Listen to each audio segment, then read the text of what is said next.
5টা ডিপার্টমেন্টে শক্তিশালী হওয়া। কয়টা ভাই? এই নসিহতটুকু আমাদের ঊর্ধ্বতন কর্তৃপক্ষের কাছে আমি হাত জোর করে করতেছি, একবার হাত জোর করে। 5টা ডিপার্টমেন্টে এই দেশটাকে শক্তিশালী করতে হবে। কয়টা ভাই?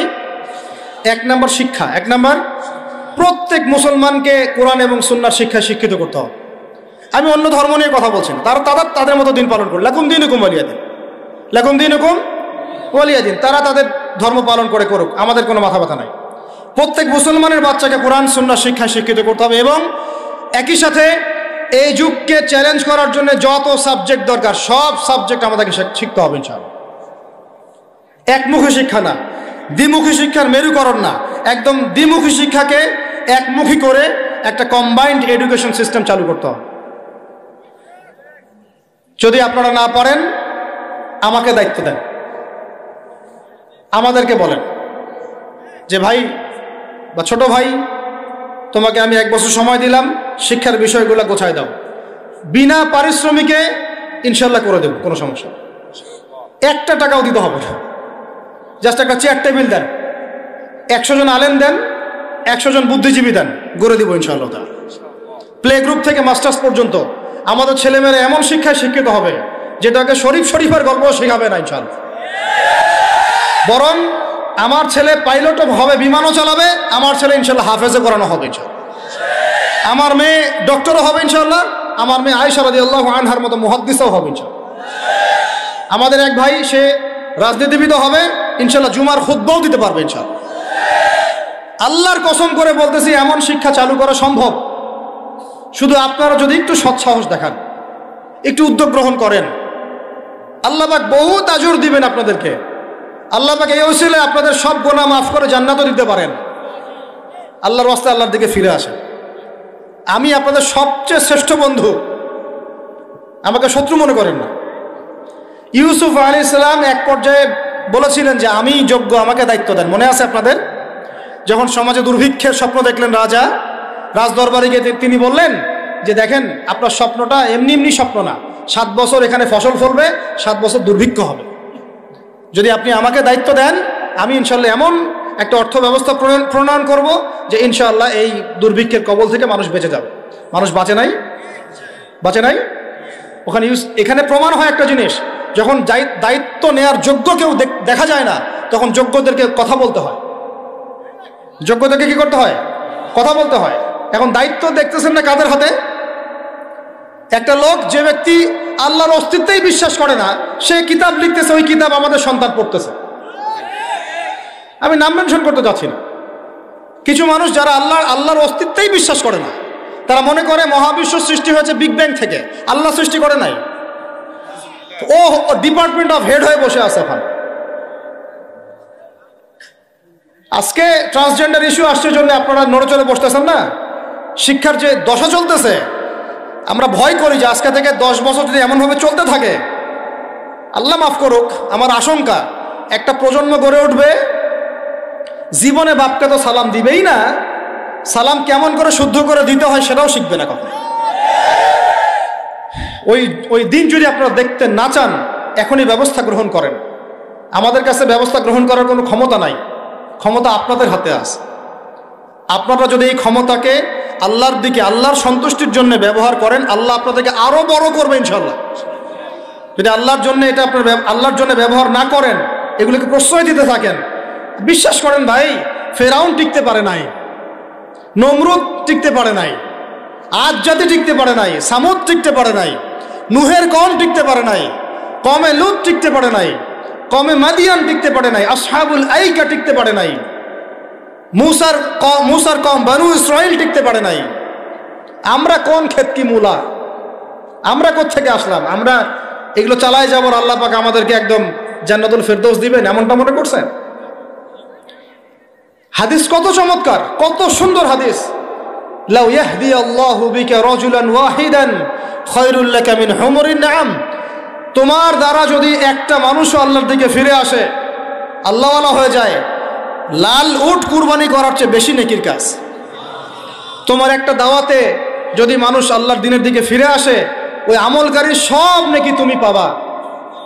যদি একজন সৎ নেতা দাঁড়ায় যায় বলে যে আমরা প্রাইমারি লেভেলেই ক্লাস 1 থেকে 5 পর্যন্ত যে সময়টুকু, এই সময়টুকুর মধ্যে আমাদের বাচ্চাদেরকে কোরআন তেলাওয়াত করা বাধ্যতামূলক করে দিলাম, সিলেবাসভুক্ত করে দিলাম, ওই নেতার উপর আল্লাহ রহম করবে ইনশাআল্লাহ। সে আছে, সে সাহসী নেতা। আমি আপনাদেরকে বলি যারা রাজনীতি করেন, কারণ আমার সাথে আপনাদের কোনো শত্রুতা নাই, আর আমি আপনার শত্রুও না, বরং বন্ধু। আপনারা যারা রাজনীতি করেন, এমন একটা নেতা খালি বের করে দেন, এমন একটা নেতা হয়ে যান খালি ওমরের মতো। আল্লাহ পাক তৌফিক দান করেন আপনাদেরকে, যে আপনারা যদি কোরআন শিক্ষাটাকে বাধ্যতামূলক করে দেন, নবীর হাদিস শিক্ষাগুলোকে বাধ্যতামূলক করে দেন, সিরাত নবীর জীবনী চর্চাগুলোকে বাধ্যতামূলক করেন উচ্চ মাধ্যমিক লেভেলে, দেখবেন এই ছেলেপেলেগুলো আর ওই ইয়াবাখোর হবে না ইনশাআল্লাহ। এরা ওই টিকটক, ফেসবুক আর পাবজি, ফ্রি ফায়ার নিয়ে পড়ে থাকবে না। এরা কিশোর গ্যাংয়ে যোগ দিবে না, এরা জেনা করবে না ইনশাআল্লাহ। এগুলো আপনি ঠেকাতে পারবেন না তো, জেনা ঠেকাতে পারবেন না এখন আপনি। এরা ফ্রি মিক্সিং এ চলে গেছে, সবার ফোনে ফোনে পর্ন দেখতেছে। ওরা বাচ্চাদেরকে ধরে ধরে রেপ করতেছে। এখন ছেলে মেয়ের আদমশুমারি যদি করতে পারেন, একটা কুমারিত্ব শুমারি করে দেখেন, 18 বছরের কম কত মেয়ের সতীত্ব নাই, 21 বছরের কম কত ছেলে সতীত্ব নাই, আপনি টেস্ট করে দেখতে পারবেন। এই হলো সমাজের অবস্থা। এখন চলতেছে সমকামিতা, সমকামিতা। আল্লাহর লুতের গজব নেমে আসবে, লুত আলাইহিস সালামের কওমের গজব নেমে আসতে পারে। আল্লাহ হেফাজত করেন আমাদেরকে। সমকামিতা বৈধ করে গিলিয়ে খাওয়ার জন্য ট্রান্সজেন্ডার চালু করতেছে এরা। ছেলে বাইর থেকে ছেলে, মনে মনে মেয়ে, মনটা চায় ছেলের সাথে যৌন সম্পর্ক করতে, নাউজুবিল্লাহ, অথচ বাইর থেকে একটা ছেলে। সমস্যাটা মানসিক না? 3 দিন টানা সকাল বিকাল কারেন্ট শর্ট দেন মাঠের মধ্যে, সব সমস্যা ঠিক হয়ে যাবে ইনশাআল্লাহ। 3 দিন, বাস 3 দিন থেরাপি দেন, ঠিক হয়ে যাবে। এগুলো প্রমোট করতেছে মিডিয়াতে বিভিন্ন নাটক দেখাচ্ছে, এগুলো দিয়ে ফেসবুকে এরকম ক্লিপ দেখানো হচ্ছে, মানুষ লিখতেছে, অধিকার চাচ্ছে। কোন যুগে আসলাম রে ভাই? আমরা কোন যুগে আসলাম? আল্লাহ রাব্বুল আলামিন আমাদের সবাইকে হেদায়েত দান করেন, অন্যায়ের প্রতিবাদ করার তৌফিক দান করেন। আমি আমাদের ঊর্ধ্বতন কর্তৃপক্ষকে বিনয়ের সাথে অনুরোধ করব, এইগুলোর পিছনে যারা এজেন্ডা বাস্তবায়ন করতেছে সবগুলোকে ধরে ভিতরে ঢুকাই দেন একেবারে। 7 দিন রিমান্ডে রাখেন, ঠিক হয়ে যাবে ইনশাআল্লাহ। আপনারা খালি দাড়ি টুপি পাগড়ি জুব্বা দেখলেই সন্ত্রাসী মনে করেন? এরা তো স্পষ্ট সংস্কৃতির সন্ত্রাস, স্পষ্ট শিক্ষা সন্ত্রাস। আমাদের ছেলেপেলেদেরকে ছেলে জেনা করানোর দিকে নিয়ে যাচ্ছে এরা। কালকে যদি আপনার ছেলে একটা ছেলেকে বিয়ে করে, আপনি খুশি হবেন? আস্তাগফিরুল্লাহ, নাউযুবিল্লাহ। আল্লাহ পাক আমাদেরকে হেফাজত করেন, আল্লাহ পাক আমাদেরকে মাফ করেন।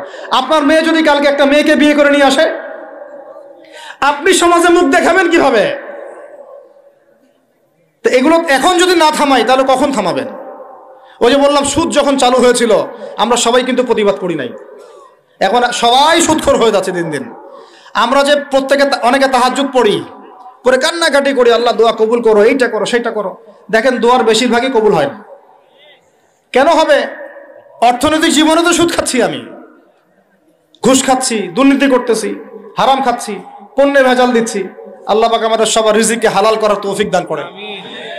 আর লম্বা করি না ভাই, অনেক রাত হয়ে যাচ্ছে। যে একটা বলেছিলাম যে আমাদের ডানে বামে সব বেষ্টিত, আপনি কিন্তু কোথাও যেতে পারবেন না, এখানেই বাঁচতে হবে, এখানেই মরতে হবে। অতএব আমি 5টা কথা বলছি, 5টা ডিপার্টমেন্টে এই জাতিটাকে শক্তিশালী করতে হবে। আল্লাহ পাক তৌফিক দান করেন। 1 নাম্বার শিক্ষা। 1 নাম্বার কি ভাই? এমন কোন শিক্ষা? শুধু একমুখী না, দ্বিমুখী শিক্ষার সমন্বয়। কোনটা? কোরআন সুন্নাহও থাকবে, আবার জেনারেল শিক্ষাও থাকবে। আল্লাহ পাক তৌফিক এনায়েত করেন, আমিন। 2 নাম্বার অর্থনীতি। 2 নাম্বার কি? আমাদের অর্থনীতি এত শক্তিশালী করতে হবে যে আমাদেরকে যেন পশ্চিমাদের কাছে কখনো হাত পাততে না হয়। আমাদের কৃষি দিয়ে আমরা চলবো, ইনশাআল্লাহ। আমাদের যাকাত ভিত্তিক অর্থনীতি দিয়ে আমরা চলবো ইনশাআল্লাহ। আমাদের সত্যি এটা সোনার বাংলা, এটা সত্যি সোনার বাংলা।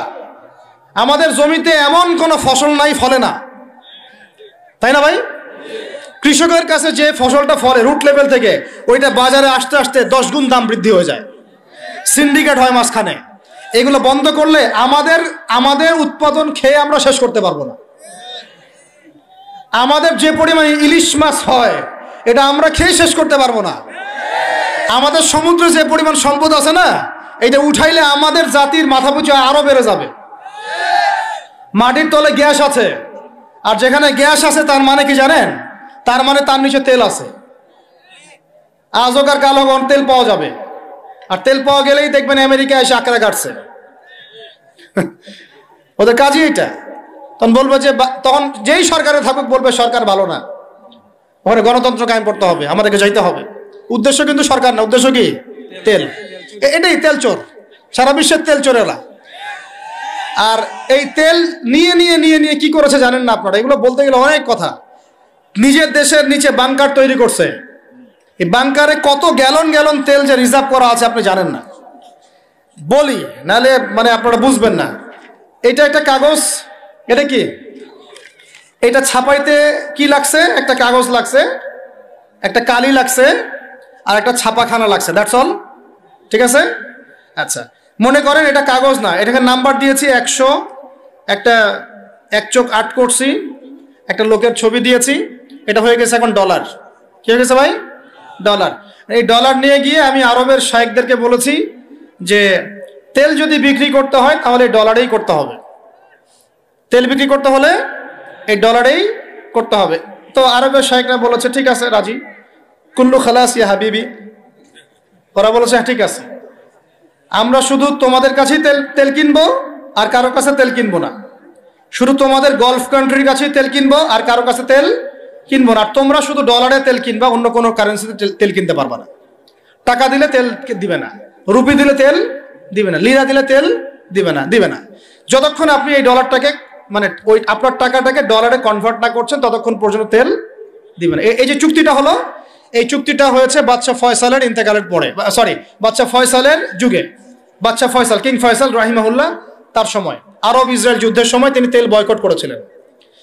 তো এই চুক্তিটার নাম হচ্ছে পেট্রো ডলার মনিটরি সিস্টেম। কি বললাম বলেন? Petro dollar monetary system. এখন বলেন, ওলামায়ে কেরাম তো অনেকে আছেন এখানে, বলেন তো এই চুক্তিটা জায়েজ না নাজায়েজ? এক সময় কেনা বেচা হতো সোনা দিয়ে, কি দিয়ে? গোল্ড কয়েন দিয়ে, রূপার কয়েন দিয়ে। ওইটা দিয়ে নবী সাল্লাল্লাহু আলাইহি ওয়াসাল্লাম কেনা বেচা করতেন। ওইটার মান কিন্তু কখনো কমে যাবে না, যাবে? কখনো কমবে না। আসহাবুল কাহফ 309 বছর পর ঘুম থেকে উঠছে, ওই 309 বছর আগে পকেটে যে মুদ্রা ছিল ওইটা বের করে দিয়ে বলতেছে বাজারে গিয়ে খাবার নিয়ে আসো। বুঝেন নাই? আর আপনি আপনার এই যে 1000 টাকাকে পকেটে রেখে 309 বছর ঘুমান, ঘুম থেকে উঠে এটা বের করে দিয়ে বলেন খাবার নিয়ে আসো। ওই সময় 309 বছর আগে ওই 1000 টাকা দিয়ে যদি 1 কেজি গরুর মাংস পাওয়া যাইতো, 309 বছর পর বের করে দেখবেন ওই 1000 টাকা দিয়ে আপনি ডিম পাইতে পারেন, একটা বড়দের একটা কি ডিম বা মুরগি পাইতে পারেন। এটাকে ইনফ্লেশন বলি আমরা। কি বলি? ইনফ্লেশন। তো যাই হোক, ওইদিকে যাচ্ছি না। এখন এটা বুঝেন, এই যে ডলারটা আমি ছাপাইছি, আমার কোনো খরচ আছে? এই ডলারটা ওকে দিলাম, দিয়ে আমি তেল নিলাম। তেল মানে হচ্ছে এই বিশ্বের সোনা। তেল মানে কি? এই বিশ্বে এখন সোনা ফাংশন করে না মার্কেটে, তেলই হচ্ছে সোনার জায়গা দখল করছে। তো এখন এই ডলার দিতে আমার কোনো খরচ নাই। ডলারটা ওকে দিলাম, ওর কাছ থেকে তেল নিলাম, নিয়ে তেলটা আমি আমার দেশের বাংকারে রিজার্ভ করলাম। আমার কোনো লস আছে? আমার কোনো লস আছে? নাই। এখন এই ডলারটা যেহেতু রুলিং কারেন্সি, এটাকে ইকোনমিক্সের ভাষায় বলে হার্ড কারেন্সি, মানে শক্ত টাকা। কি বলে এটাকে? শক্ত টাকা। আর আমাদেরগুলো সফট, নরম। মানে হার্ড কারেন্সির মাধ্যমে বা এর আদলে সফট কারেন্সির মান নির্ধারিত হয়। বুঝতে পারতেছে কি? তো এখন যেহেতু ডলার হার্ড কারেন্সি, তো এখন ডলার না পাইলে আমাদের রেমিটেন্স বাড়বে না। তো এখন আরবরা ডলার নিয়ে জমানো শুরু করলো, আর মাশাআল্লাহ উঁচু উঁচু বিল্ডিং নির্মাণ করা শুরু করলো, আর ওই যে অরিজিনাল যেটা সম্পত্তি তেল ওটা দেওয়া শুরু করলো আর কি। এই হলো আয়ের উৎস। এই চুক্তির কারণে এই পশ্চিমারা এই তেলগুলো রিজার্ভ করে ফেলেছে, পেট্রো ডলার মনিটরি সিস্টেম। আমি বলতে চাচ্ছিলাম অর্থনীতি এত সমৃদ্ধ করতে হবে যাতে করে আমরা ওদের কাছে হাত পাততে না হয়। এই জন্য আমার দেশের মধ্যে প্রচুর সম্পদ আছে, গ্যাস আছে, তেল আছে, আমাদের এখানে কিন্তু চুনাপাথর আছে, আমাদের এখানে সামুদ্রিক প্রচুর সম্পদ আছে। এবং ওইটা যদি ভালো করে থিসিস করা হয় দেখবেন ওখান থেকে আর অনেক কিছু বের হবে ইনশাআল্লাহ। হ্যাঁ, মাশাআল্লাহ, ভেরি গুড।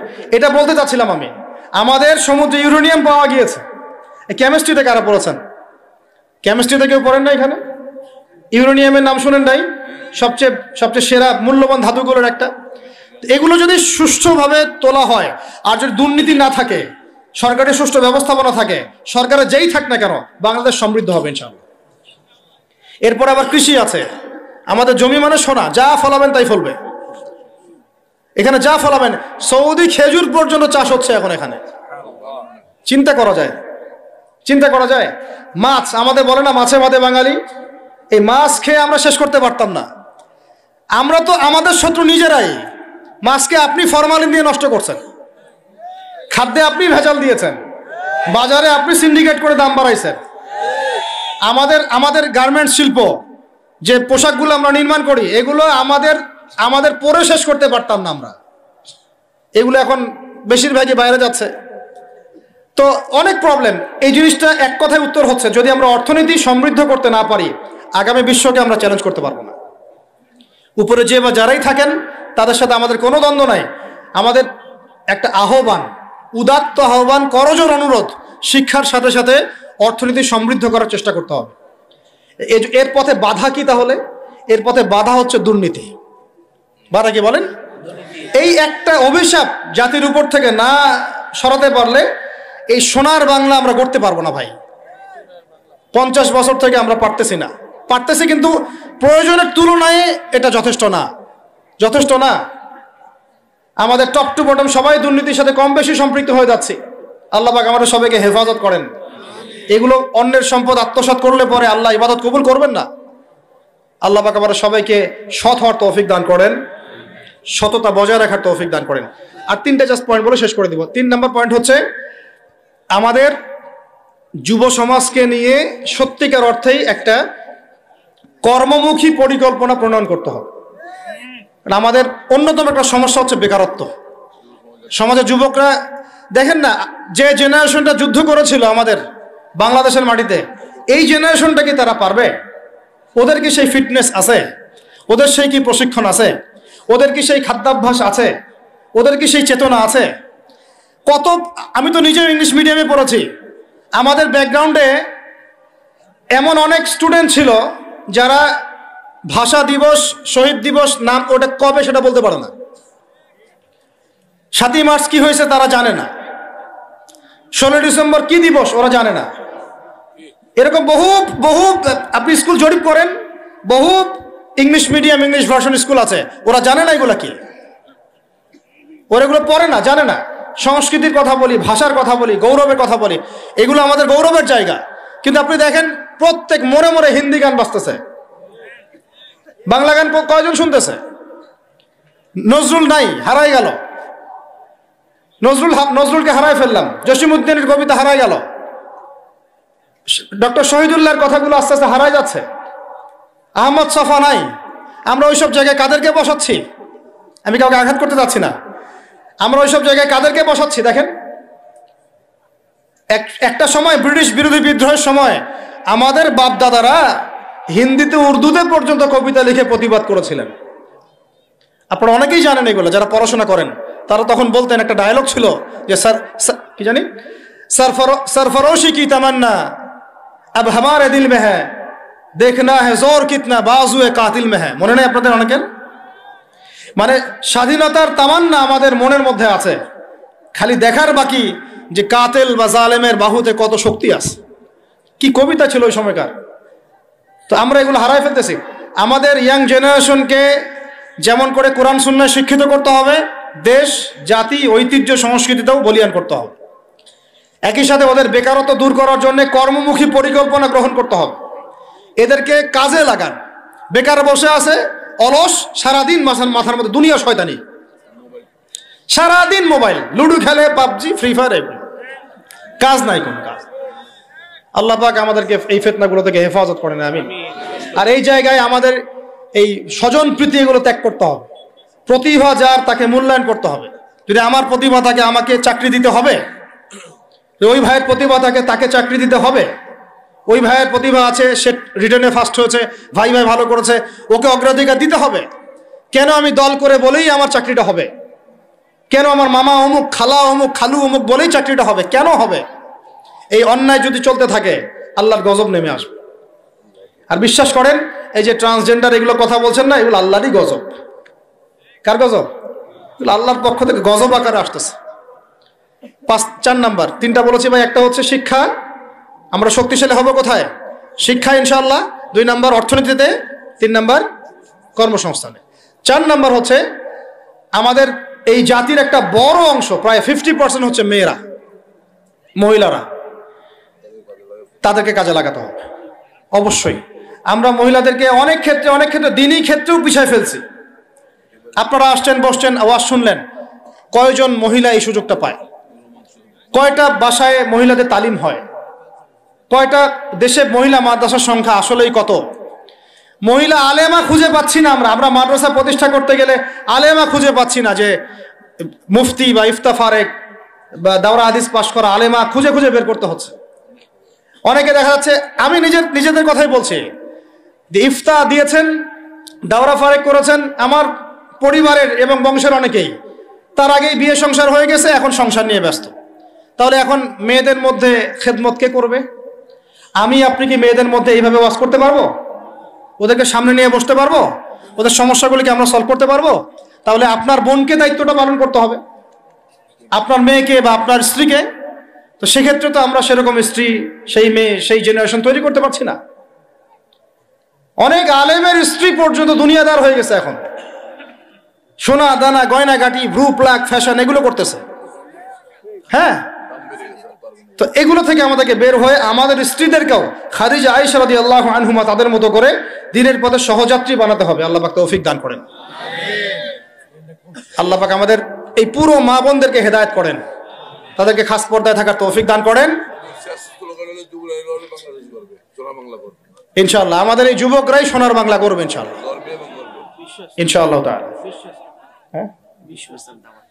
হ্যাঁ দিচ্ছি ইনশাআল্লাহ। আর শেষ কথা, লাস্ট পয়েন্টটা শেষ করে দিই। লাস্ট পয়েন্টটা হচ্ছে ভাই, যে কোরআনে আল্লাহ রাব্বুল আলামিন এই বিশ্ব রাজনীতি ডিল করার জন্য অনেকগুলো হেদায়েত দিয়েছেন। আমি আলোচনার মাঝখানে কিছু এনেছি, যেমন সূরা মাইদার আয়াতগুলো, ইহুদি খ্রিস্টানদের সাথে আমাদের চলাফেরা কেমন হবে, মুশরিকদের সাথে আমাদের চলাফেরা কেমন হবে, আমাদের বাণিজ্য কেমন হবে, আমরা কাকে বন্ধুরূপে গ্রহণ করতে পারবো, কাকে পারবো না, এইগুলো ফলো না করতে পারলে একটা জাতি সমৃদ্ধ হতে পারবে না। তখন আমরা কিন্তু সবাই মিলে এইভাবে প্রতিবাদ করি নাই। আজকে যখন তারা একটা জিনিসকে প্রতিষ্ঠা করার চেষ্টা করতেছে ওদের স্বার্থে, ইসলামের বিপক্ষে, এখন আমাদের অনেকে টনক নড়তেছে যে আরে এ কি হচ্ছে, আমাদের মুসলমানদের বাচ্চারা এগুলো কি শিখতেছে। সমস্যা হচ্ছে আমরা সমস্যা আসলে শুরুতে বোঝার মতো ওই নূর, বসিরা, হিকমা আমাদের এখনো পয়দা হয়নি। যেমন শেষে গিয়ে একদম কুলে, কি বলে ওটাকে, মাঝপথে গিয়ে যখন দড়িয়ায় যখন নৌকা ডোবা শুরু করে তখন আমাদের হুঁশ ফিরে, আরে কি হচ্ছে। তো আল্লাহ পাক আমাদেরকে বিজয় দিবেন, এটা প্রতিশ্রুতি দিয়েছেন। যে একটা নিয়ে কথা বলতে গেলে ভিতরে চলে গেছে, আমার সমস্যা এটাই, আলোচনা করতে গেলে একটু বেশি ভিতরে চলে যাই, পরে আর বেরোতে পারি না। আপনারা কি আলোচনা বুঝতে পারতেছেন? আল্লাহ পাক আমাদেরকে প্রতিশ্রুতি দিয়েছেন যে তোমরা দুশ্চিন্তাগ্রস্ত হও না, তোমরা টেনশন করো না, ভয় পেও না, হীনবল হও না, আনতুমুল আ'লাউনা, তোমরাই বিজয়ী হবে এই দুনিয়াতে এবং আখিরাতে, তোমরাই বিজয়ী হবে ইন কুনতুম মুমিনিন, যদি প্রকৃতপক্ষে মুমিন হয়ে থাকো। আমাকে বলেন, যারা আজান শুনেও নামাজে যায় না, এরা কি মুমিন? বলেন। আপনি মনে করছেন আমি জুমার নামাজ তো পড়ি, ঈদের নামাজ তো পড়ি। এমনও হতভাগা মানুষ আছে পৃথিবীতে যাদের নামাজ, প্রথমবার তারা নামাজ পড়ে জানাজার নামাজ, আছে না ভাই? আল্লাহ পাক আমাদের সবাইকে 5 ওয়াক্ত নামাজি হওয়ার তৌফিক দান করেন, এবং কাজা নামাজ অনেকের আছে, আল্লাহ পাক সেগুলো আদায় করার তৌফিক দান করেন। আপনারা যখন হজ উমরা সফরে যাবেন বেশি বেশি সেখানে নামাজ পড়বেন, কারণ ওখানে 1 রাকাত নামাজ হারাম শরীফে পড়লে 1 লক্ষ রাকাতের নেকি হয়, আর মদিনা মুনাওয়ারায় পড়লে, মানে হারামে পড়লে 1000 নেকি হয়। আর এই দুইটা আমরা খুব ভালো জানি, মিম্বরে আলোচনা হয় খুব, মাশাআল্লাহ, তাই না? তো নসিহত হচ্ছে ওখানে গিয়ে আমরা বেশি বেশি নামাজ পড়বো, নফল নামাজ, ঠিক আছে? কাজা নামাজগুলোও হিসেব করে আদায় করার চেষ্টা করবো ইনশাআল্লাহ। তবে হাদিসে আরেকটা জায়গা আছে, ওইটা আমরা ভুলে গেছি। আরও একটা মসজিদ আমাদের আছে ভাই, যেখানে 2 রাকাত নামাজ পড়লে জীবনের সব গুনাহ মাফ হয়ে যায়। ওইটা আমাদের পাঠ্যপুস্তকে নাই, আমাদের চেতনায় নাই, আলোচনায় নাই, মিম্বরে নাই, খুতবায় নাই। সেই মসজিদ কোথায়? ওই মসজিদ কি আমাদের না ইহুদিদের? কি মনে হয় আপনাদের? ওই আল-আকসা কি আমাদের না ওদের? ওইখানে 2 রাকাত নামাজ পড়লে, সফর করে 2 রাকাত নামাজ পড়লে জীবনের সব গুনাহ মাফ হয়ে যাবে। ওইখানে আমরা এখন ঢুকতে পারি না। কারো কোনো ফিকির আছে? ইয়াংদেরকে বলতেছি ভাই, লেকচারগুলো আমাদের বেশিরভাগই ইয়াংদের জন্য। যে এই যে সেলফি, এই শোডাউন, একজন বক্তাকে আপনি দেখতে চান, ইসলামী সেলিব্রিটিজম, এগুলো যে চালু করেছি আমরা, এইগুলো দিয়ে দিন আল্লাহর জমিনে কায়েম হবে না। এগুলো ভালোবাসা মহব্বতের নিদর্শন না। সত্যি সত্যি যদি আমাদেরকে আপনারা মহব্বত করে থাকেন, এমনভাবে নিজেকে গড়েন যাতে বাইতুল মুকাদ্দাস জয় করতে পারেন। ওই দিন বুঝবো যে আপনারা আমাদেরকে মহব্বত করেন, আমাদের কথা শুনেন, মানেন, বুঝেন। এমন একটা জামা আমাদেরকে করতে হবে যার একজন নেতা থাকবে, একটা নেতা, একদম সামি'না ওয়া আতা'না, শুনলাম মানলাম এমন নেতা। এত ইখতিলাফ, এত বিভক্তি চলবে না। মানে বিভক্তি, ইখতিলাফ থাকতে পারে মাসলা মাসাইলের ব্যাপারে, ফিকহি ব্যাপারে, কিন্তু এই এত দলীয় বিভক্তি থাকা যাবে না। এক টেবিলে আলেমদেরকে বসতেই হবে। আলেমরা যদি এক টেবিলে না বসে ঐক্যের দৃষ্টান্ত স্থাপন না করতে পারে, জনগণ ঐক্যবদ্ধ হতে পারবে না। বাংলাদেশের সবচেয়ে বেশি দরকার এখন উলামায়ে কেরামের ঐক্য। আমরা যারা ছোটরা আছি, আমাদের মূল কাজ এখন এইটাই, আমরা এটাই ফিকির করি কিভাবে আলেমদেরকে একটা জায়গায় বসানো যায়। আলেমরা যদি ঐক্যবদ্ধ হতে পারেন, জনগণ একদিকে ফোকাস করে চলতে পারবে ইনশাআল্লাহ। এবং তাদের মধ্যে যদি একজন আমির নিযুক্ত করা হয় এবং তার কথা যদি আমরা সুরাভিত্তিক মেনে চলি, ইনশাআল্লাহ বাংলাদেশ কেন, পুরা বিশ্বে দিন কায়েম করা সম্ভব। আমরা এই দিক থেকে আমরা মোটামুটি 20-30 বছর পিছায় আছি এখন। বুঝতে পারছেন না আমার কথা? এই দিক থেকে দেখেন, আল্লাহ নবী সাল্লাল্লাহু আলাইহি ওয়াসাল্লাম মক্কাতেও সাহাবীদের মধ্যে কখনো বিভক্তি হতে দেন নাই। একজন নেতা, তার আন্ডারে সব সাহাবীরা বায়াত করে আছেন, হাতে হাত রেখে, ব্যাস যা বলবেন তাই। ডানে যাইতে বলে ডাইনে, বামে যাইতে বলে বামে।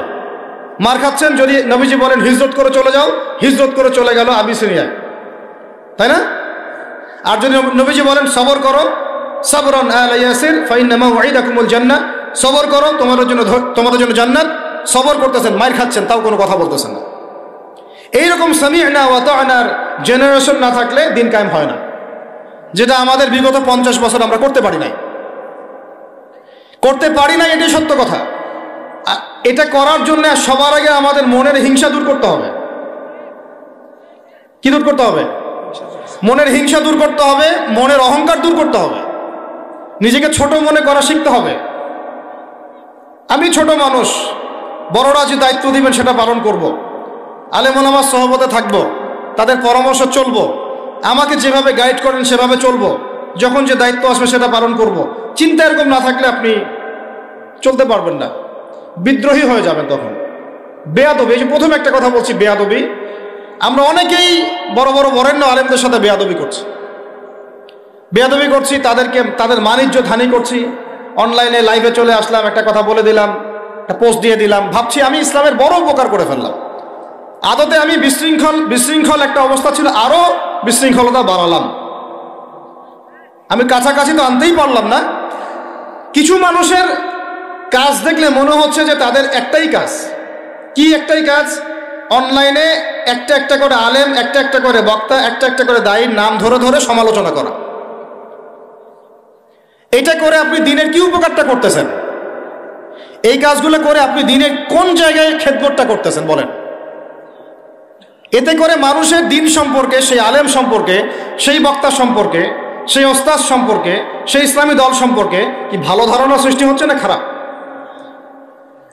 আমরা যদি প্রশ্ন করি যে আপনি নিজের চেহারাটা একটু আয়নায় দেখেন না, আপনার ভিতরে কি কোনো দোষ নাই? আপনি কি এই উম্মার নেতৃত্ব দেওয়ার যোগ্যতা অর্জন করেছেন? কতগুলো কিতাব পড়েছেন? কি ডিগ্রি অর্জন করেছেন? কতটুকু সার্টিফিকেট অর্জন করেছেন? কতটুকু তাজকিয়া অর্জন করেছেন? কতটুকু আপনি নূর অর্জন করতে পারলেন? কতটুকু বাসিরা আছে আপনার? কয়টা মসজিদ করেছেন? কয়টা মাদ্রাসা করেছেন? কয়টা ইসলামিক সংগঠন করলেন?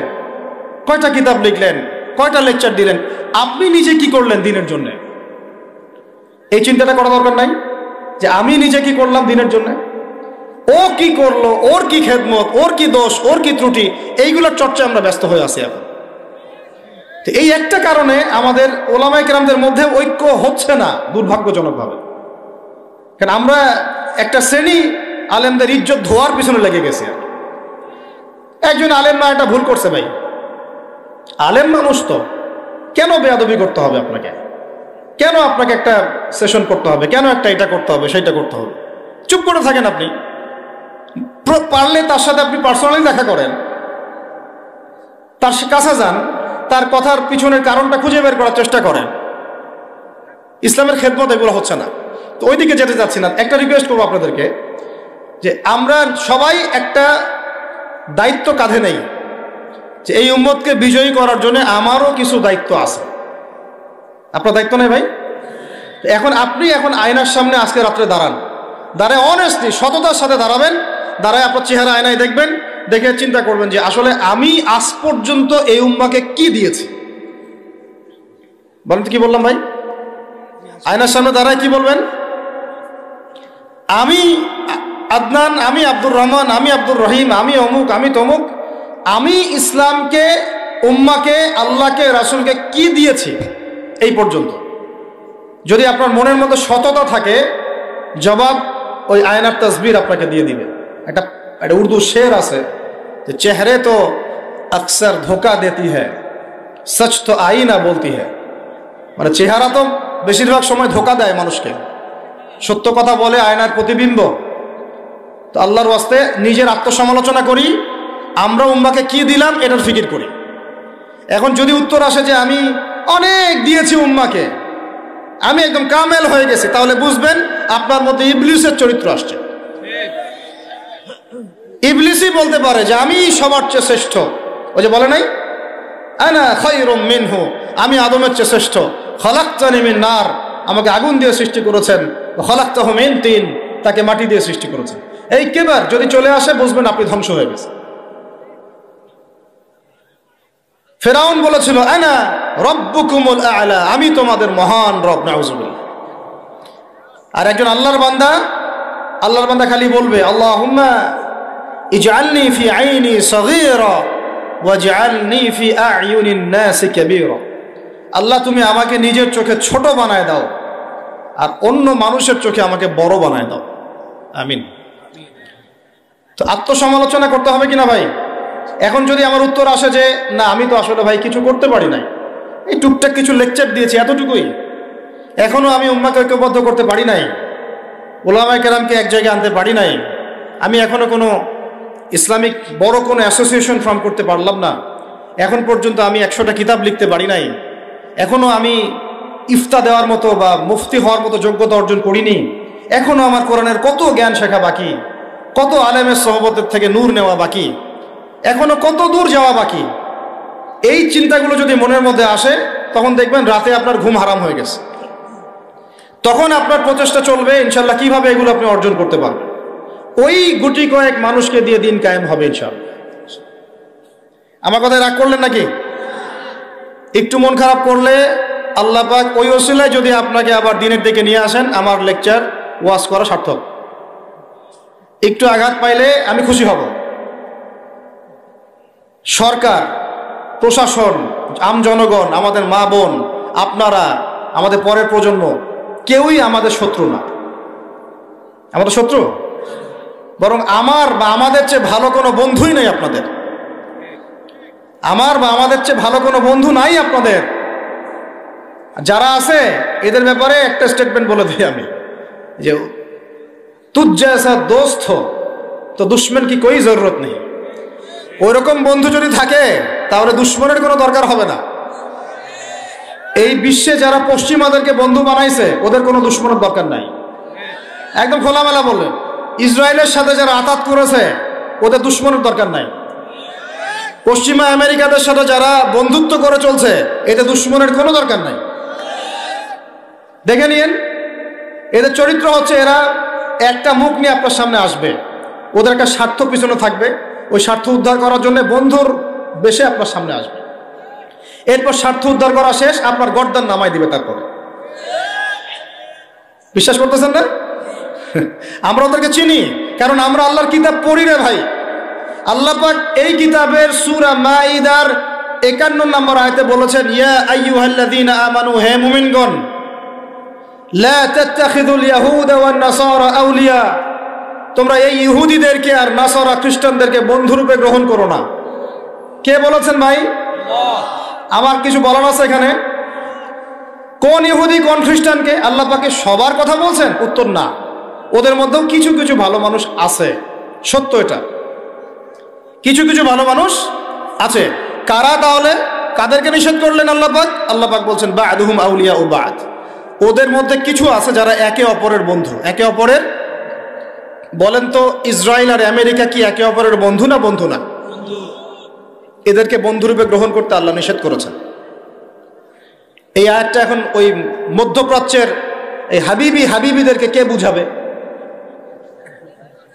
কে বুঝাবে? এই জর্ডানের রাজাকে কে বুঝাবে? আমাদের সৌদের কিংকে কে বুঝাবে? লেবাননকে কে বুঝাবে? এই যে গলফ কান্ট্রিদেরকে কে বুঝাবে যে আল্লাহ পাক বলেছেন ইহুদি এবং খ্রিস্টানদের মধ্যে যারা একে অপরের বন্ধু, এদেরকে আমরা বলি জায়নিস্ট। কি বলি? জায়নিস্ট, মানে জায়নবাদী। এরা জায়নিস্ট মুভমেন্ট চালু করেছে সারা ওয়ার্ল্ডে। এদের উদ্দেশ্য হচ্ছে হোলি ল্যান্ডটা দখল করা, মানে ওই নীলনদ থেকে ইউফ্রেটিস পর্যন্ত দখল করে ওইখানে দাজ্জালের শাসন কায়েম করা, এটা ওদের লক্ষ্য। এই একটা লক্ষ্যে ওরা আগাচ্ছে। এদেরকে আল্লাহ পাক বন্ধুরূপে গ্রহণ করতে নিষেধ করেছেন। এই আয়াতটা আপনি ওদেরকে কিভাবে বুঝাবেন? আল্লাহ পাক আরো বলছেন ওয়া মান ইয়াতাওয়াল্লাহুম মিনকুম, আয়াত কিন্তু শেষ হয়নি এখনো। আল্লাহ পাক বলছেন ওয়া মান ইয়াতাওয়াল্লাহুম মিনকুম, তোমাদের মধ্যে হে মুমিনরা কেউ যদি ওদের দিকে মুখ ফিরাও, মানে ওদেরকে অ্যালায়েন্স রূপে গ্রহণ করো, ফাইন্নাহু মিনহুম, তুমি তখন তাদের অন্তর্ভুক্ত হয়ে যাবে। নাউযুবিল্লাহ। তার মানে কি তারা কাফের হয়ে যাবে? আমরা কি তাহলে এদের সবাইকে কাফের বলছি, তাকফির করছি? উত্তর না। যারা বলে আমরা এদেরকে তাকফির করেছি, এরা ডাহা মিথ্যাবাদী। এরা হচ্ছে ডাহা মিথ্যাবাদী। আমরা এ ধরনের মধ্যপ্রাচ্যের শাসকদেরকে তাকফির করি নাই, আগেও করিনি, এখনো করি না, ভবিষ্যতেও ইনশাল্লাহ করবো না। আল্লাহ পাক কি বলছেন তাহলে? আল্লাহ পাক আয়াতের শেষে উত্তর দিচ্ছেন ওয়া মান ইয়াতাওয়াল্লাহুম মিনকুম ফাইন্নাহু মিনহুম, তোমাদের মধ্যে কেউ যদি ইহুদি নাসারাদের সাথে, জায়নিস্টদের সাথে জোট গঠন করো, ওদেরকে বন্ধুরূপে গ্রহণ করো, তাহলে তোমরা তাদের অন্তর্ভুক্ত হয়ে যাবে, আমাদের কেউ থাকবে না। এর মানে তারা কি হবে? ইন্নাল্লাহা লা ইয়াহদিল কওমাজ জালিমিন, আল্লাহ পাক এই জালেমদেরকে হেদায়েত দেন না, তার মানে তারা হবে জালেম। কি হবে? আল্লাহ পাক শব্দ ইউজ করেছেন কি? জালেম। অতএব যদি কেউ জায়নিস্টদেরকে মিত্ররূপে, বন্ধুরূপে গ্রহণ করে, সে ব্যক্তি হোক, সমাজ হোক, সরকার হোক, রাষ্ট্র হোক, সে জালেম হয়ে যাবে। কি হবে ভাই? সে কি কাফের হবে? উত্তর না। কাফের হবে? কি হয়ে যাবে? জালেম। ইন্নাল্লাহা লা ইয়াহদিল কওমাজ জালিমিন, আল্লাহ পাক জালেমদেরকে হেদায়েত দেন না। এই জন্যই তো মদের বার ওপেন করতেছেন, এখন কনসার্ট করতেছেন, হ্যালোইন করতেছেন, এইটা করতেছেন, ওইটা করতেছেন। কেন? আল্লাহ পাক নারাজ হয়েছেন। আল্লাহ পাক কি হয়েছেন? নারাজ হয়েছেন আল্লাহ পাক। এখান থেকে ফিরে না আসলে আল্লাহ পাক ধরবেন। তো এখান থেকে আপনি বুঝতে পারছেন যে পুরো বৈশ্বিক প্রেক্ষাপটে আমাদের অবস্থাটা কি।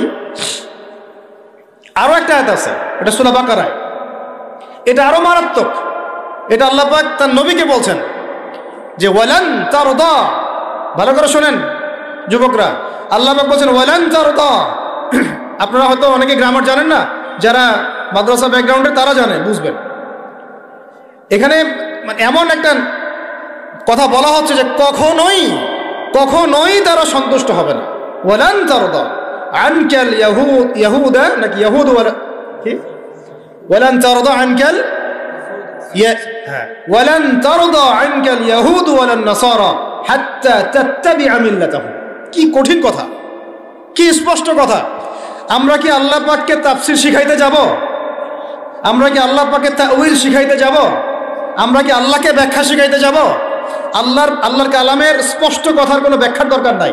এটা তো আয়াতুল মুহকামাত, এটা তো মুতাশাবিহাত আয়াত নয়। আল্লাহ পাক বলছেন ওয়ালান তারদা, কোশ্চিন কালেও সন্তুষ্ট হবে না, আনকা হে নবী তোমার উপরে। কারা সন্তুষ্ট হবে না? আল ইয়াহুদ ওয়ালান নাসারা, ইহুদি এবং নাসারা, এরা কোশ্চিন কালেও তোমার উপরে হে নবী সন্তুষ্ট হবে না। হাত্তা তাত্তাবিআ মিল্লাতাহুম, যতক্ষণ না তুমি ওদের মিল্লাত, ওদের ধর্ম গ্রহণ করছো। আর কিছু বলতে হবে ভাই? হ্যাঁ, আপনি যদি এখন ওদের শিক্ষা, ওদের সংস্কৃতি, ওদের রাজনীতি, ওদের বিশ্ব রাজনীতি, ওদের কূটনীতি, ওদের মানে যা যা আছে, ওদের যা কিছু আছে দর্শন, এগুলোর সামনে আত্মসমর্পণ করেন, বলেন হ্যাঁ এগুলো খুব ভালো, আমরা এগুলো মেনে নিচ্ছি, হ্যাঁ তোমরা আমার দোস্ত বন্ধু, ওরা আপনার কোনো ক্ষতি করবে না, কোনো ক্ষতি করবে না।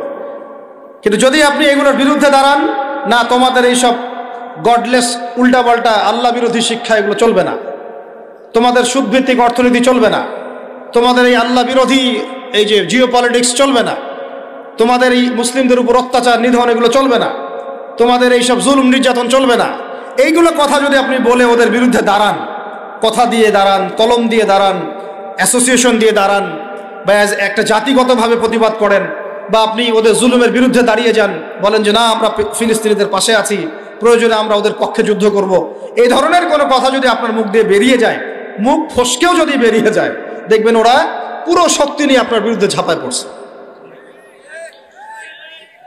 বুঝতে পারেন নাই মনে? আর কেমনে বললে বুঝবেন আমার জানা নাই, এর চেয়ে আর খোলামেলা কোনো কথা বলা সম্ভব না। এই হলো কোরআনের কথা। আরো আছে, আরো বলি একটা, নিতে পারবেন তো? এই আয়াতটা নিতে পারবেন তো? আল্লাহ নেওয়ার তৌফিক দান করেন। কোরআনের কিছু আয়াত আছে সবাই নিতে পারে না। কোন কোন আয়াত আছে শুনলে মানুষ মনে করে যে কোরআন তো আমার জন্যই নাজিল হয়েছে, আর কোন কোন আয়াত আছে শুনলে মানুষ মনে করে এই আয়াতটা নাজিল করার কি দরকার ছিল। নাউযুবিল্লাহ। এখন এই যুগ চলতেছে, সব মানতে রাজি, কিসের পর্দা, পর্দার কি দরকার? সব মানি কোরআনের, যাকাত ভিত্তিক, কিসের যাকাত, যাকাত দেওয়ার কি দরকার? সব মানি, চোরের আবার হাত কাটতে হবে কেন? মানবতা বিরোধী কাজ। সব মানি কোরআনের, ব্যভিচার করলে রজম কেন করতে হবে? এটা তো বর্বর মধ্যযুগীয় আইন। কথা বুঝতে পারে না? কোরআনের সবাই নিতে পারে না। কোরআনে 400 থেকে 450 জায়গায় আছে যে আল্লাহ রাব্বুল আলামিনের দিন প্রতিষ্ঠার জন্য তোমরা দাওয়াতের পাশাপাশি জিহাদ করো। কি করো? ওই শব্দ নিতেই পারে না মানুষ, শুনলেই যারা ইসলামের বিরুদ্ধে আছে, সরাসরি বিরুদ্ধে আছে, ওরা তো এমনি নিতে পারেই না, এটা আলাদা বিষয়। যারা দাড়ি টুপিওয়ালা কালিমা পড়া কিছু মুসলমান আছে, মুনাফেক নামধারী মুসলমান, এরাও নিতে পারে না। দেখেন নাই কি অবস্থাটা হইল অক্টোবর মাসে, এই যে প্যালেস্টাইন ইস্যু নিয়ে এই প্রকাশ্য একটা জিহাদ চলতেছে ইহুদিদের সাথে, একদম স্পষ্ট, সবাই চিনতেছে কারা হকপন্থী কারা বাতিলপন্থী। একটা মানুষ যে নামাজ পড়ে না সেও চিনতে পারতেছে যে হ্যাঁ এরা জালেম, এরা মাজলুম, তাই না? প্রশাসনের 98% ভাই এইটাই বিশ্বাস করে যে ইসরায়েল জালেম, এই ফিলিস্তিনের ভাইরা মাজলুম। অনেক ভাইয়ের সাথে আমাদের দেখা হয়, কথা হয়, চা খাই। আল্লাহ পাক তো একটা জায়গা দিয়েছেন আলহামদুলিল্লাহ মহব্বতের। তারা বলে যে হুজুর, যদি সত্যি আমাদের সুযোগ থাকতো, বা আমাদেরকে যদি আল্লাহ পাক সুযোগ দিতেন, বা ওইরকম কোনো নেতা আমাদের থাকতো, আমরা সবার আগে গিয়ে ওখানে যুদ্ধ করতাম। তা আমাদের দেশের প্রশাসনের লোকজন বলেছে। কথা বুঝতে পারতেছেন? কিন্তু মুসলমান নামধারী, আলেম নামধারী কিছু দাড়ি টুপিওয়ালা বুঝতে পারলো না যে ওই ভাইরা মাজলুম আর এরা জালেম। এরকম চলমান তাজা একটা জাজল্যমান ইস্যুতেও ঘুরিয়ে ফিরিয়ে ইনিয়ে বিনিয়ে ইসরায়েলের পক্ষ নেওয়া শুরু করল। এটা নিয়ে বলতে বলতে আমি ক্লান্ত হয়ে গেছি, আর আমি এগুলো বলতেও চাই না, আমার লজ্জা লাগে। এদের বিরুদ্ধে দু একটা কথা বলতে আমার এনার্জি লস হয় এবং লজ্জাও লাগে। নির্লজ্জ শ্রেণী, নির্লজ্জ। দেখেন সিরাজউদ্দৌলার নাম শুনেছেন? বেচারা পরাজিত হয়েছে। বেচারা কি হয়েছে? কিন্তু লড়াই করে পরাজিত হয়েছে। মির্জাফরের নাম শুনেছেন? ও বেটা ব্রিটেনের হাত ধরে জয়লাভ করেছে, জয়লাভ করে মসনদেও বসেছে, কিন্তু কিয়ামত পর্যন্ত মানুষ গাদ্দারদেরকে মীর জাফর নামে ডাকে। কথা বুঝতে পারেন নাই? তো সবসময় দুনিয়ার সাফল্য, দুনিয়ার বিজয়, দুনিয়ার আধিপত্য সবকিছু না। জনগণ সব বুঝে এখন। বাংলাদেশের ইয়াং জেনারেশন স্পেশালি তারা অনেক পড়াশোনা করে, এখন বুঝে, আলেমদের সাথে থাকে। হক বাতিল এভাবে আপনি আলাদা করতে পারবেন না। হককে বাতিল, বাতিলকে হক বানাইতে পারবেন না। ইনশাল্লাহ হক হকের জায়গায় স্পষ্ট থাকবে, বাতিল বাতিলের জায়গায় স্পষ্ট থাকবে। এই সময়গুলোতে মানুষ বলেছে যে যে ভাইরা শিশু হত্যার প্রতিবাদ করতেছে, বোনদের ইজ্জত নিধনের প্রতিবাদ করতেছে, বোম্বিংয়ের প্রতিবাদ করতেছে, এদের আকীদা ঠিক নাই, এদের মানহাজ ঠিক নাই, এরা সঠিক মুসলমান না। এরকম অবস্থায় মানুষ বলেছে আইয়ুবী রাহিমাহুল্লাহ যখন আক্রমণ করে বাইতুল মুকাদ্দাস জয় করেছিলেন, উনারও আকীদা মানহাজ ঠিক ছিল না। এরকম অবস্থায়ও মানুষ বলেছে বাংলাদেশের মাটিতে বসে দাড়ি টুপিওয়ালা পাগড়ি জুব্বা নিয়ে বলেছে যে হামাস এটা বিচ্ছিন্ন জনগোষ্ঠী এবং ওই নাকি অপরাধী, সক্ষমতা নাই, কেন সে যুদ্ধ করতে গেল। বলেছে যে হামাসকে সৃষ্টিই করেছে নাকি ইসরায়েল। তো এই হলো অবস্থা। না এদের আকীদার কোনো সঠিক জ্ঞান আছে, না সত্যিকারের মানহাজের সঠিক জ্ঞান আছে, আর না ইতিহাসের কোনো সঠিক জ্ঞান আছে। হামাস সৃষ্টি হয়েছে 1994 সালের দিকে। কত সাল বলেন? 1989 থেকে 92 সালের মধ্যে একটা চুক্তি হয়েছিল। আমি তো বলি আমার সামনে বসান, আর বসতে চাইলে অনলাইনে বাহাসের কথা বলে, তো অনলাইনে না, যদি পান আপনারা ধরে নিয়ে আমাদের মাদ্রাসায় নিয়ে আসবে। ধরে কি করবেন? আমাদের মাদ্রাসার সামনে বসায় দিবেন। অনলাইনে কোনো বাহাস হয় না, অফলাইনে হবে, সামনাসামনি। কিতাব যত কিতাব আছে নিয়ে আসুক, সমস্যা নাই, কিন্তু অনলাইনে না। হবে কোথায়? অফলাইনে সামনাসামনি, টেবিল থাকবে, দুই দিকে দুজন বসবে। প্রয়োজনে প্রশাসন থাকবে, প্রয়োজনে আমাদের আরো বড় বড় ওলামায়ে কেরামরা থাকবেন, তারা এখানে এটাকে জাজ করবেন। এই যে কথাটা বললো হামাসকে সৃষ্টি করেছে কি ইসরায়েল। আমি শুধু অর্থনীতি নিয়ে পড়ি নাই, আমরা 6টা সাবজেক্ট নিয়ে পড়ছিলাম ইউনিভার্সিটিতে। আমাদের ফ্যাকাল্টির মধ্যে 6টা সাবজেক্ট মেইন ছিল, মেজর। একটা হলো ফিলোসফি, একটা হলো ইংরেজি, একটা অর্থনীতি, একটা এই গ্লোবাল অ্যাফেয়ার্স মানে জিওপলিটিক্স, যেটাকে আমরা জিওপলিটিক্স বলি, আর একটা হচ্ছে হিস্ট্রি, আর একটা হচ্ছে পশ্চিমা দর্শন। যে পশ্চিমা দর্শনে এতগুলো কথা আমরা বলি, এমনি এমনি বলি না, আমরা জানি ওদের দর্শনের মধ্যে কোথায় কুফর আছে, কোথায় শিরক আছে। এখন ইতিহাস আপনাকে ছোট্ট করে বলতেছি। 1989 সালে একটা চুক্তি হয়েছে ফিলিস্তিনের সাথে। এই চুক্তিটার নাম 89 থেকে 92 এর মধ্যে, এই চুক্তিটার নাম হচ্ছে অসলো শান্তি চুক্তি। বলেন কি বললাম? এই চুক্তিটা সাধারণ ফিলিস্তিনি যারা তাদের ভূমি ফেরত চায়, যারা ইসরায়েলের পতন চায়, যারা এই জুলুমের বিরুদ্ধে দাঁড়িয়ে আছে, ওরা মেনে নেয় নাই। তো যারা মেনে নেয় নাই, পরবর্তীতে তারা এই হামাস নামক সংগঠনটা তৈরি করেছে। এটা সশস্ত্র অবস্থান। ওদের দুইটা অংশ আছে, একটা আল কাসাম ব্রিগেড, আর একটা হচ্ছে দাওয়ার জন্য। কিছু মানুষ দাওয়াতের মেহনতে থাকে, কিছু মানুষ সশস্ত্র যুদ্ধ করে। এটা উড়ে এসে জুড়ে বসে নাই। এরা বিগত প্রায় 75 বছর থেকে ধাক্কা সহ্য করতে করতে করতে করতে আজকে বাধ্য হয়ে জায়গা আসছে। একটা কিতাব বাজারে আসবে ইনশাল্লাহ, আপনারা দোয়া করেন যেন কিতাবটাকে মানে সবচেয়ে সেরাভাবে যেন আল্লাহ পাক আনার তৌফিক দান করেন। এর নাম হচ্ছে হুরমাতুল আকসা। কি নাম? আল্লাহ পাক যেন তৌফিক দান করেন, আমিন। একদম বিগত 5000 বছরের ইতিহাস আপনাকে দিয়ে দিব ইনশাল্লাহ। কত বছর? 5000 বছর পুরাতন ঘটনা আল আকসা। কত বছর ভাই? 5000 বছর। ওইটা ইব্রাহিম আলাইহিস সালামের হিজরতের জায়গা। ওখান থেকে ইয়াকুব আলাইহিস সালামের ছেলেরা মিশরে আসছে। ওইখান থেকে মুসা আলাইহিস সালামের যুগে তারা আবার গিয়েছে আল আকসা দখল করতে। ওইখানে আমালেকা সম্প্রদায়ের সাথে জিহাদ হয়েছে। তালুতের বাহিনীর মধ্যে দাউদ ছিলেন, তিনি জালুতকে পরাজিত করে ওইখানে ইসলামী খেলাফত কায়েম করেছিলেন 40 বছর। তারপরে আসছে সুলাইমান আলাইহিস সালামের 40 বছর। তারপরে ওদেরকে নেবুজাত নেজার বের করে দিয়েছে। তারপরে ঈসা আলাইহিস সালাম আসছেন, ঈসা আলাইহিস সালামকে তারা মানে নাই। আল্লাহ পাক আবার নির্যাতন শাস্তি দিয়েছেন টাইটাসের হাতে, রোমান সেনাপতি টাইটাসের হাতে। তারপরে এরা মদিনায় গিয়ে আকরাগারে, বনু কুরাইজা, বনু কাইনুকা, বনু নাজিরে, খায়বারে, এদেরকে আল্লাহ নবী যুদ্ধ করে বের করে দেন। পরে এই 1250 বছর ইসলামী খেলাফতে ওরা জীবনেও বাইতুল মুকাদ্দাসে ঢুকতে পারে নাই। এই 1914 সালে এসে ঢুকছে। কত সালে?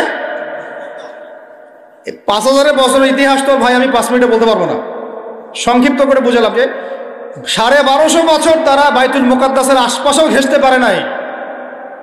এই ব্রিটিশদের সহযোগিতা নিয়ে ঢুকেছে 1914 থেকে 18-র মধ্যে, প্রথম বিশ্বযুদ্ধ চলাকালীন, যখন ওসমানীয়রা ব্রিটিশদের বিরুদ্ধে ছিল। ওসমানীয়দেরকে পরাজিত করে ওরা এই জায়গাটা দখল করেছে। করার পরে ওই জায়গায় কিন্তু দেখেন জায়গা দখল করে ব্রিটেন ওখানে থাকে নাই, ওই ইহুদিদেরকে জায়গা দিয়ে দিয়েছে। রহস্যজনক না? এত যুদ্ধ করে সে জায়গাটা লিবারেট করলো, করে নিজে থাকে নাই, ইহুদিদেরকে থাকতে দিল। এই যে বলেছি বা'দুহুম আউলিয়াউ বা'দ, এরা একে অপরের বন্ধু, এরা একে অপরের কি বন্ধু। যে বন্ধুত্ব দেখলেন, প্রথম বন্ধুত্ব, জায়গা দিয়ে দিল। তারপরে 1914 থেকে 45 সাল পর্যন্ত ব্রিটিশরা এদেরকে পেলে পুষে বড় করলো, অর্থ দিয়ে, সামরিক যান দিয়ে, মিলিটারি সহযোগিতা দিয়ে, ব্যাংকিং সিস্টেম দিয়ে, যা পারছে সব দিয়ে দিয়েছে, যা পারছে সব দিয়েছে। দেওয়ার পরে ওকে বড় করেছে। তারপরে দ্বিতীয় বিশ্বযুদ্ধ হলো, ওই সময় রুলিং স্টেট চেঞ্জ হয়ে গেল, ব্রিটেনের জায়গায় চলে আসলো আমেরিকা। এবার আমেরিকা এসে ব্রিটেন তাদেরকে যে সহযোগিতাটা করত তার চেয়ে 1000 গুণ বেশি সহযোগিতা করা শুরু করল। করতে করতে ওকে সাধারণ সামরিক অবস্থা থেকে নিউক্লিয়ার মিসাইল সম্পন্ন কান্ট্রিতে পরিণত করলো। এখন ওর কাছে নিউক্লিয়ার অস্ত্র আছে, ও সারা বিশ্বে ভেটো দেয়। ইরানের কাছে কয়টা অস্ত্র আছে, তাই না? ইরান পারমাণবিক কর্মকাণ্ড চালাচ্ছে নাকি, ওই দেশ করছে নাকি, সেই দেশ করছে নাকি, ও কিন্তু জীবনে বলে না যে তার কাছে কয়টা পারমাণবিক অস্ত্র আছে। বলে? কখনো বলছে? আর এই কোরআন আল্লাহর কিতাবই আমাদেরকে বলেছেন, আল্লাহর কিতাবে আল্লাহ পাকই আমাদেরকে বলেছেন যে ওয়াইদু লাকুম মাসতাতা'তুম মিন কুওয়া, তোমরা শক্তি অর্জন করো। কি অর্জন করো? তোমরা মুসলমানদেরকে আল্লাহ বলেছেন তোমরা শক্তি অর্জন করো। শক্তি অর্জন করলে কি হবে?